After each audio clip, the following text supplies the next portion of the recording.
कालचा मुद्दा होता सर. काल आपण एका कार्यक्रमात होतो शिवाजी मंदिरला. दोन अत्यंत महत्वाच्या गोष्टी जे समोर आल्या. एक, पारधी समाज. महाराष्ट्रामध्ये 14 जाती आहे पारधीच्या आणि देशामध्ये 200 जाती आहे. यांना देशात 72 तास कुठंही एका ठिकाणी 72 तासापेक्षा जास्त राहायची अनुमती नाही. 1871 कायदा आहे. त्याच्यात जाणीवपूर्वक लिहिलंय ते पारधीवाले जातीवंत पहिल्यापासून जन्मानच गुन्हेगार असं नाही दिले त्या कायद्यात. कळलंय का? आणि यांना जर 72 तासाच्या ठिकाणी थांबायचं नाही तर ते मला सांगा भारतीय नागरिकत्व कसं त्यांना मिळणार? कसं मिळणार? मतदानात कसं त्यांना येणार? सिंपल गोष्ट आहे नाही. आता हा जो प्रकार चाललाय आपला कोणत्या पद्धतीने कसं चाललाय? दुसरा मुद्दा होता की ही जी प्रक्रिया चालू आहे कुठली पण घ्या प्रक्रिया चालू आहे, प्रतिनिधित्व काय आहे आम्हाला का नाही? देवा धर्माच्या सगळ्यासाठी करोडो रुपये चालले आहेत आणि मात्र मग या विकासासाठी शिक्षणासाठी पैसा नाही.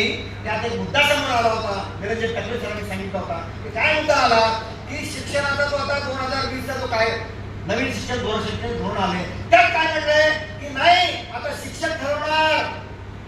तुम्ही प्रवेश घेतल्यानंतर काय की तुमचा प्रवेश कोण होता, तुमची माणसं कोण, तुमचं काय घरात आहे आणि तुम्ही काय करत होता. म्हणजे शिंप्याचा माणूस काय करत होता, मातंगाचा माणूस काय करत होता, मानाचा माणूस काय करत होता, काय नाही ते त्याच्या पूर्वज काय करत होते त्याप्रमाणे त्याला काय देणार? कौशल्य शिक्षण देणार.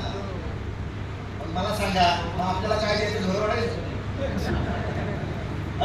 मातंगाला काय काय काय करतात नाव्याला बरोबर आहे चांभाराला असं होणार का? ही प्रश्न उपस्थित केला. आपल्या लोकांना एकसंध राहण्याच्या दृष्टिकोनातून काही विचार आपला होत नाही असो.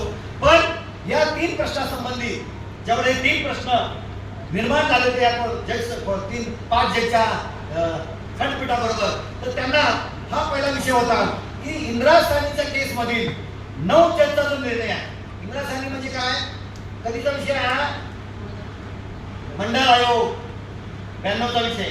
तर त्यावेळेला 9 जजचा निर्णय दिलाय बेंचनं, संविधानिक बेंचनं 9 जजचा निर्णय होता. तो कट करून चिन्मया केस मधील जो निर्णय आहे 5 जजचा तो 5 जजचा 3 जजनी सांगितलं की नाही हे रिविजिट